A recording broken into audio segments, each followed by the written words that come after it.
ये profit loss का जो क्वेश्चन दिया हुआ है इसमें दिया हुआ ABCD 4 साथ हैं, जिसमें का जो ए को बेचता है तो उसको 87.5% का प्रॉफिट होता है। सब सारे प्रॉफिट दे रखे हैं, ए पर डिस्काउंट दे रखे हैं, ए का मार्कअप परसेंट दे रखे हैं, और बताया है पहले सेंटेंस में, क्वेश्चन में आप देख सकते हैं दिया है कि ए को सेल करने पे 50 रुपये कम प्रॉफिट होते हैं जो डी को सेल करने पे होता है। और उसके बाद से डिस्काउंट दिया है बी पे 60 रुपये का, डिस्काउंट दिया है सी पे 90 रुपये का, और सेलिंग प्राइस दे रखी है 150 रुपये। तो इसको मैं कैसे करूँगा, मैं आपको दिखाता हूँ। देखिए प्रॉफिट होता है 87.5%, तो हमको मालूम है 87.5% की वैल्यू क्या होती है, 7/8। तो हम ऐसे लिख सकते हैं कि ए का जो है कास्ट प्राइस, सेलिंग प्राइस और मार्क प्राइस हम ऐसे लिख देते हैं, ठीक है। तो अगर कास्ट प्राइस इसकी 8 है तो सेलिंग प्राइस इसकी कितनी होगी, 15 होगी, ठीक है। उसके बाद से मार्कअप परसेंट कितना दिया, 150% दिया। 150% का मतलब क्या होगा कि अगर ये 8 रुपये का सामान बेचता है तो इससे 150% एबव कास्ट प्राइस भी हम देते हैं ना, तो 150% एबव का मतलब क्या हो गया, 8 का 250%। तो 250% का मतलब क्या हो जाएगा, 5/2, तो ये हो जाएगा 20, ठीक है। ये रेशियो आ गया। और हमें यहाँ दिया है सेलिंग प्राइस दिया हुआ है आर्टिकल ए का, तो 15 की वैल्यू 150 यानी एक की वैल्यू 10, 15 की वैल्यू 150 यानी एक की वैल्यू 10 हो जाएगी, तो ये 80 हो जाएगा, ये 150 हो जाएगा, ये 200। ये आ गया हमारा ए का सारा कास्ट प्राइस, सेलिंग प्राइस और मार्क प्राइस तीनों आ गया। उसके बाद से हम किस पर जा सकते हैं, उसके बाद से हम किसको देखें, हम देखे हैं अगर डिस्काउंट जो दिया जाता है बी पे वो 60 रुपये है, और ठीक है डिस्काउंट देख लिया जाता है बी का। और यहाँ पे देख लेते हैं डी की वैल्यू निकाल लेते हैं। यहाँ पे पहला सेंटेंस है प्रॉफिट जो अर्न हुआ है ए पे वो 50 रुपये कम है जो प्रॉफिट अर्न हुआ है डी पे, तो डी का जो प्रॉफिट परसेंट है डी का रेशियो हम देख लेते हैं। प्रॉफिट परसेंट यानी एक के सामान को उसने 2 रुपये में बेचा हुआ है, 40% का डिस्काउंट मिला है, 40% डिस्काउंट मार्क प्राइस पे मिलता है, यानी 40% की वैल्यू कितनी होती है, 2/5 होती है। तो यानी 5 के सामान को उसने 3 में बेचा है, तो हमें ये रेशियो बराबर करनी है। यानी ये भी सेलिंग प्राइस है, ये भी सेलिंग प्राइस है, तो यानी इसमें 2 का मल्टीप्लाई कर देंगे तो ये 10:6 हो जाएगा। यहाँ पे 3 का मल्टीप्लाई कर देंगे, 3 तो 6 और ये 10 हो जाएगा, हो गया। अब उसके बाद से बोलता है ये जो रेशियो दिया हुआ है कि जो प्रॉफिट अर्न होता है डी पे और ए पे वो 150 का है। तो अगर मान ले तो मैं इसको चलो 6A माइनस 3A, ठीक है, इसकी वैल्यू 3 है। और इसको कितना प्रॉफिट हुआ है, ए को प्रॉफिट कितना हुआ, 70 रुपये का प्रॉफिट हुआ। तो अगर इसको हम जोड़ देंगे तो प्रॉफिट कितना होगा डी को, जो प्रॉफिट डी को होगा वो कितना हो जाएगा, 70 5 120 रुपये का हो गया प्रॉफिट। अगर 120 रुपये प्रॉफिट हो गया यानी 3 का प्रॉफिट यहाँ हो रहा था, 3 का प्रॉफिट अगर 120 हो रहा था, यानी एक पे प्रॉफिट जो होगा वो 40 का होगा। तो हम इसको लिख सकते हैं 40 दिया 120 और इसको 40 छक्के 240, इसको हम 400 लिख देंगे, ठीक है। ये आ गया हमारा डी का कास्ट प्राइस, सेलिंग प्राइस और मार्क प्राइस होगा। अब हम देखते हैं बी को। इसमें दिया है डिस्काउंट जो बी को दिया जाता है 60 रुपये का दिया जाता है, ठीक है।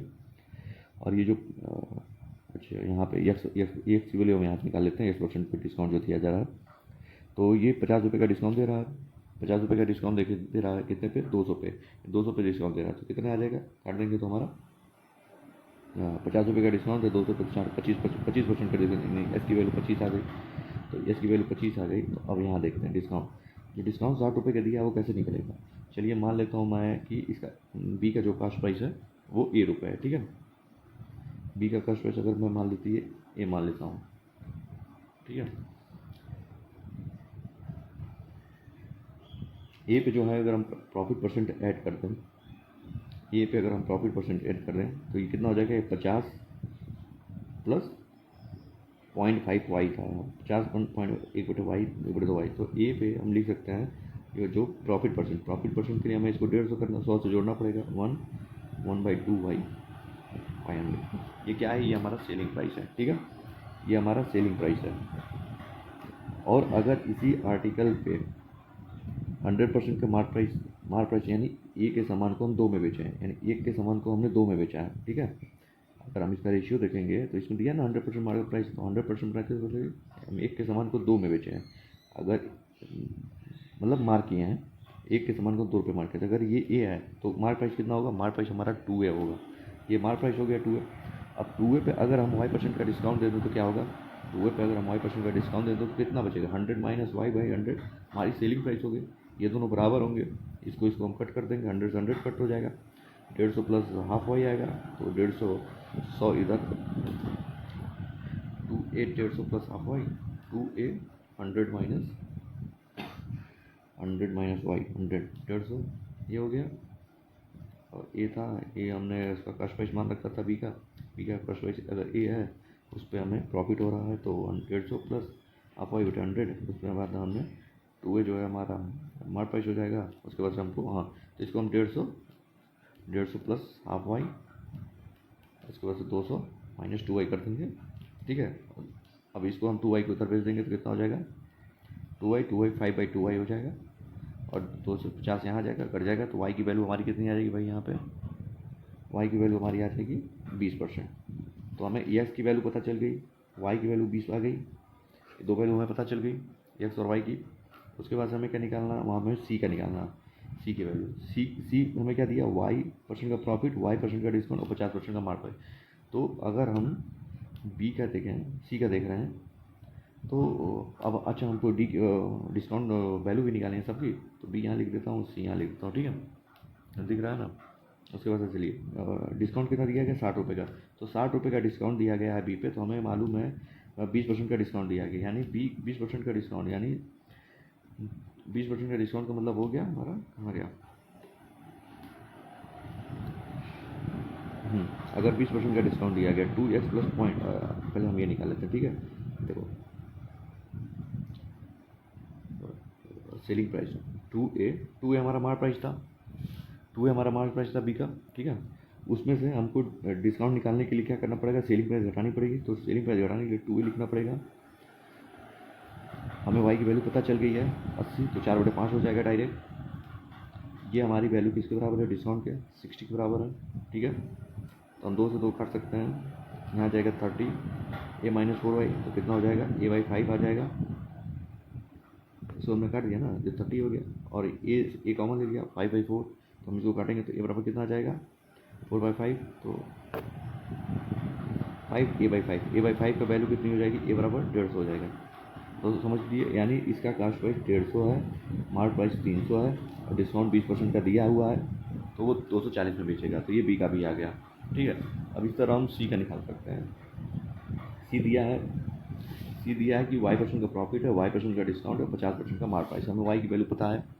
तो अगर हम सी की वैल्यू निकालेंगे तो वो सी के हम ऐसे निकाल देते हैं। सी को क्या बोला, y% का प्रॉफिट हम जानते हैं 20% का डिस्काउंट दिया, 50% का मार्क प्राइस। तो इसका अगर हम रेशियो बनाएंगे तो 20% का प्रॉफिट का मतलब कितना हो गया, 5 के सामान को 6 में बेचा होगा, और डिस्काउंट अगर देखा जाए 20% का डिस्काउंट दिया है और 50% मार्केट है, इसका मतलब कि 50% मार्केट है, मतलब कि 3 के सामान को उसने 2 के सामान को 3 में बेचा होगा, ठीक है। ये हो गया मार्केट सेलिंग प्राइस हो गया, ठीक है। तो अब इसको हमको दोनों को बराबर करना पड़ेगा, दोनों को अगर हम बराबर करेंगे कितना हो जाएगा, ये कास्ट प्राइस है, मार्क प्राइस है, तो हमको इसको कास्ट प्राइस को हमको 2 से मल्टीप्लाई करेंगे 10 हो जाएगा, सेलिंग प्राइस हमारे पास 12 हो जाएगा और हमें यहाँ पर डाल करें 15 हो जाएगा, ठीक है। ये रेशियो आ गई सी की 10, 12, 15। और उसके बाद से दिया है यहाँ पर देखिए डिस्काउंट दिया हुआ सी पे डिस्काउंट दिया सेकंड सेंटेंस में कि 90 का डिस्काउंट दिया जाएगा। 90 का डिस्काउंट कैसे निकलेगा, ये दिया 3, तो 3 दिया, 3 की वैल्यू 90 दी है, तो 1 की वैल्यू कितनी हो जाएगी 3, तो सी की वैल्यू यहाँ से आ जाएगी 10, कास्ट प्राइस इसकी हो जाएगी 300। उसके बाद से हमें दिया हुआ सेलिंग प्राइस कितना हो जाएगा 360 हो जाएगी और उसके बाद से मार्क प्राइस हमारे पास 450 हो जाएगा। तो ये जो सारी की सारी वैल्यू हैं वो मैंने आपको निकाल कर जो है दिखा दी है। अब इस पर जो भी क्वेश्चन आएंगे वो हम कर लेंगे। मैं इसमें ऐसे ही क्वेश्चन को सॉल्व करता हूँ, हालांकि थोड़ा टाइम टेकिंग है, पर मैं ऐसे ही क्वेश्चन को सॉल्व करता क्योंकि इसमें मुझे पूरी क्लियरिटी दिखती है। तो कोई शॉर्टकट नहीं, कुछ एकदम प्रॉपर वे में पूरा क्वेश्चन को जो है सॉल्व करके मैंने दिखा दिया है। अब ये मार्क प्राइस भी निकालना है इसका, तो इसमें तो आसान है मार्क प्राइस निकालना। तो देखो मार्क प्राइस क्या है ना, 120 से 400 हुआ है ना, तो 400 हुआ तो मतलब कि 120 ही था ना, कहाँ निकाला 100%, 40%, 100%, 70 का प्रॉफिट हुआ है, उससे 50 का 120, 140, ठीक है। तो 280 का हमें यहाँ पे मार्कअप किया हुआ है 120 से, 120 पे हमने 280% का मार्कअप किया है। इसका मतलब 100 इसका निकालोगे तो कितना आएगा, देखो काट देंगे हम, यहाँ 70, 4 70 70 हो जाता है और यहाँ पे 3 हो जाएगा, कितना आ जाएगा 700/3 आ जाएगा। जेड की वैल्यू आ जाएगी 700/3%। और ये सारी वैल्यू जो है मैंने आपको निकाल कर दिखा दी है। आप इस तरह से इस क्वेश्चन को सॉल्व कर सकते हैं।